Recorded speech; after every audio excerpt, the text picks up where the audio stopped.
Hello and welcome back to the Disneyland Show. My name's Nathan. No Adam today, but I will be explaining why no Adam today and explaining why when Adam posts these episodes, he will not be in it. Welcome to our brand new series where we discuss a every single Disneyland ride in depth and with rating system, and we do it individually. So a couple weeks ago, as of time of recording last week, Adam and I each picked 22 to 23 Disneyland rides that we will be talking about individually. So about 45 to 47 total rides. That's including Galaxy's Edge. Yeah.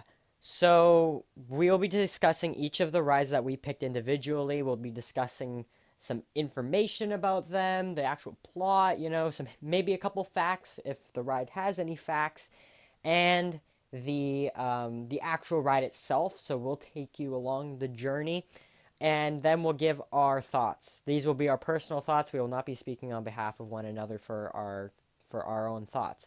A rating system. We've created a new rating system. We haven't created it. We've taken from a classic Disneyland thing to do, and that is get fast passes. So our rating system is max pass is the number one thing that you can get. We then have fast pass, which is still a good ride, but it's solid. So depending on your party, depending on everything, just go. You will not be disappointed with that ride. Then we have standby, which is still a solid ride, but it might be dependent on your group, or might not be worth it. And then we have skip, which is just don't even go on it. This is all dependent on your party, of course. These are just our personal opinions. So if you are going with a party, you might want to discuss the rides with them to see what you go on. So yeah, that's pretty much our new series where we discuss every single ride individually. We will still have our regularly scheduled episodes where we talk with each other. Our next episode, as of time of recording, will be about Galaxy's Edge. So that is excluding Rise of Resistance, of course, because that's not opening. But we'll be talking about Galaxy's Edge, the opening of it, how we feel about the land, and when videos begin to come out, because neither of us are going to California for the opening. When the videos come out, that's when we will put out our episode. And it will probably be a long one because we'll probably have a lot to discuss about it. But let's not talk about that right now. Once again, I'm Nathan, and you're on the Disneyland Show, or you're listening to the Disneyland Show. And let's jump right into Autopia. Ah, the Autopia. Don't you love Autopia? It's just dependent on the person, but, insert your thoughts there. Autopia, the Tomorrowland car ride, the waste of space that's located right on top of Finding Nemo's show building. Located in the back corner of Tomorrowland, to the right of Nemo, to the left of the show building thing that's currently housing the Star Wars walkthrough attraction. But let's be completely real here. That thing's going down when Galaxy's Edge opens later this week as of time of recording. This is an outdoor adventure style ride where you drive your own car and go out into the wilderness. It's made for younger kids, of course.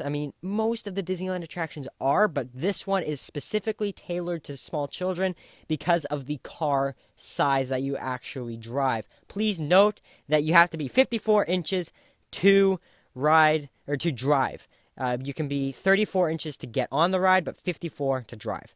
It's a very slow ride. That is information. It is a slow-moving ride.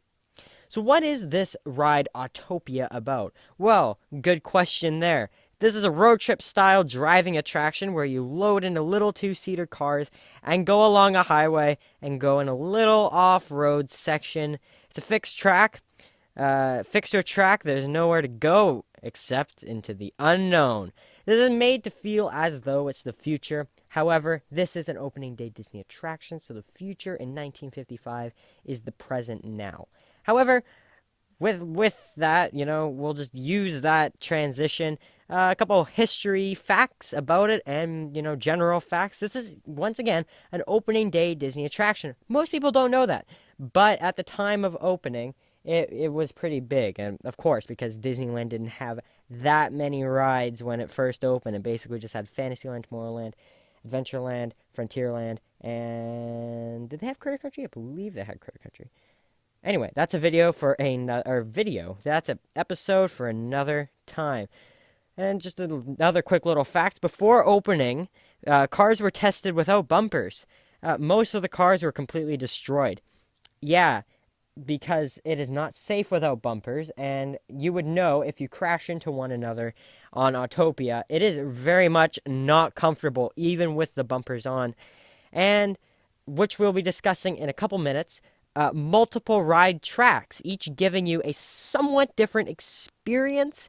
Each one has its little perks. However, the ones that we'll be discussing right now are the two right-hand tracks, specifically the far right track. That is the one that I have been on. That's the one that most people go on, just because that's the one they always stay open.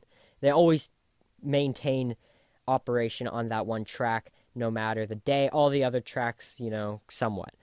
So with that, let's actually get into the ride itself, and of course, the right-hand tracks. I wish we could talk about the other ones, but the far left ones give such a different experience that it's pretty hard to get notes on. So the right-hand track is the one that we're going to be going with. So, you leave the loading platform, passing by the Disneyland Railroad to your right. You then bank left, now going across a straightaway. That goes underneath the first set of monorail tracks. This will be a very repetitive trait because this is underneath two sets of tracks. The monorail and, can you guess? 3, 2, 1. The People Mover. They have not torn it down because literally it's fixed to Finding Nemo. And if they take down the People Mover tracks, Finding Nemo would probably go down. Yeah. So when you go underneath the monorail tracks, you might want to look left, where you will see the world-famous Autopia robot for the first time. I believe his name is Asimo, or Asimo, or something along the lines of that, but he's also reoccurring throughout the ride. So you make a couple small turns after that big straightaway. As you stay along this main road, you pass under the next set of monorail tracks. You now go on a large left bank that's reminiscent of the roadways in Jurassic Park, where they have the Jeeps go along and you have the fences and stuff. That one section is very reminiscent of Jurassic Park. It really felt like Jurassic Park, at least to me. So then you continue to make a few small turns, and then you meet up with the other two tracks. These are the far left ones that are on your left, of course. If you look left, you will see the robot camping this time. So they have the robot stationed throughout the ride to tailor it to what you're driving through. So the two tracks split off once again, and you pass underneath the People Mover tracks for the first time. This is easily the best part of the ride, at least in my opinion, because the People Mover is fantastic. And Disney, why did you remove the People Mover? Please bring it back on your next Tomorrowland expansion. Please and thank you. That's just a little rant about the People Mover. Hopefully you weren't, whatever. People Movers for another video. Or video. I keep saying video. For another podcast episode. So after you make a left bank, that's on a bridge on the side of a cliff. I mean, quote-unquote cliff, because it's really Finding Nemo. And then now you go over the main large bridge of the ride. And now on the left-hand side, so the sides have switched, because the other left-hand tracks have went underneath and met up with you. Or I believe it was met up. They might have gone over than under. Whatever. So then as you do this, you go on or you make a left bank that goes underneath People Mover and monorail tracks. And then as you do this, you go on another bridge that's slightly slanted up, that but banks left. And then as you go down, the two tracks meet back up. And then if you look over to your right, you will see the Asimo robot with a couple futuristic cars. He's either getting in them or driving them. It just depends on how you look at it. So now you go underneath the big bridge you just went on moments ago, making a small right turn afterwards. You go over another large bridge, but at the end splitting, going to the revered off-road section. However, doing research for this, and I'm just going to go a little off topic here, I was not impressed with the off-road section. I remember when I went in September of 2018. Yeah, it was just. I remember being really fun, but now looking back at it, it's kind of. But anyway, so the off-road section is a bit short, but making a few sharp turns only to go back on a bridge where you meet up with the other right-hand track because all tracks split off at that part. That's the one part of the ride where you're completely on your own. Excuse me. So you go straight, following the People Mover tracks. It might be the People Mover. It looks a lot like the People Mover tracks. You basically follow the People Mover tracks straight back into Tomorrowland, and that's the ride. Really not that much to it, I know. So yeah, the main ride-through is on the right tracks, so you may get a different ride experience, but for the most part, they're all pretty much the same. So, let's get into my thoughts. This is a very strange attraction, at least to me. I think it's okay. I remember when I was younger, really liking this ride. Just because, you get to sit in a car with your parent, and it's just you and them, and you're driving in Disneyland. It was pretty cool. It really does give children their first chance to drive. It gives them, their first opportunity to hopefully and maybe discover a new hobby, which is cars. But the cars almost always break down. Always. I mean, in September when I went, both times I went on this attraction, my car nearly broke down at the loading platform. That is outrageous. And I believe it is because these engines have not been fully replaced since 1999. 20 years ago. These engines are 20 years old. At least I believe so, because I don't think Disney would pour that much money into Autopia because it might be getting removed, and we'll be talking about that in a second. So, I mean, this is a nice way to relax, but they should give each track the same experience because, I mean, the right-hand and left-hand tracks are just so astronomically different. The left-hand track is very reminiscent of a normal highway through mountains, but the right-hand track feels more like a theme park ride. And then it's all over the place. So, I mean, they really should just fix it all together. And, I mean, if you have, just make every single track the same experience and just maybe invert it or something along the lines of that. It's good for kids. I mean, if you're a kid, I think you'll enjoy it a lot. And for adults, you'll probably like seeing your kid have fun. And just before we get into my official rating for the ride, it's pretty clunky too. I mean, if you don't steer, because you have to steer to keep it on track, the car will kind of smash into its tracks because it's fixed onto them. And then it kind of just glides along. So you have to keep your hand on the wheel at all times. It's a bit meh, but I mean, kids will like it. Kids will love the ride. So, my rating for the Autopia ride located in Tomorrowland is a skip or standby. I mean, it's dependent on your party. If you have... This is a good way if the queue is short, because there is no fast pass capabilities with this ride. If you're looking to waste time when you're waiting for a fast pass to Space Mountain, say, you should, this is a good way to waste some time.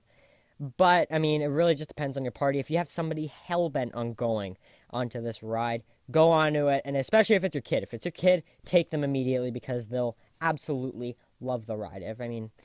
I think you'll enjoy it, but it's not Disney's best ride. So, there you have it. My thoughts on Autopia, which will most likely be getting torn down to make way for the new Tron roller coaster. I mean, that's been rumored to come into Disneyland. I would love that so much. That'd be so good. And yeah, so please send us your thoughts on Autopia to tdspodcast1@gmail.com. We might respond. You might even be featured in an episode. Who knows? But, I mean, send us an email with either your Disneyland questions, your thoughts on an episode, your thoughts on a ride, topics of conversation. You might be featured in an episode. You never know. So, yeah. I mean, Autopia, skip/standby, depends on your party. There you have it. The Autopia, the first episode of this new Disneyland Show series. The next episode will hopefully be coming up shortly. I'm not sure the order. I might go alternating between each us, or we might be going alternating. But I mean, it just depends on our schedules and when we can record these episodes, and it's a bunch of moving parts. So yeah, there you have it, Autopia. Hopefully you guys enjoyed this episode, and yeah. So signing off, my name's Nathan. I love Disneyland. Hopefully you love Disneyland too, and we will see you guys in the next Disneyland Show episode.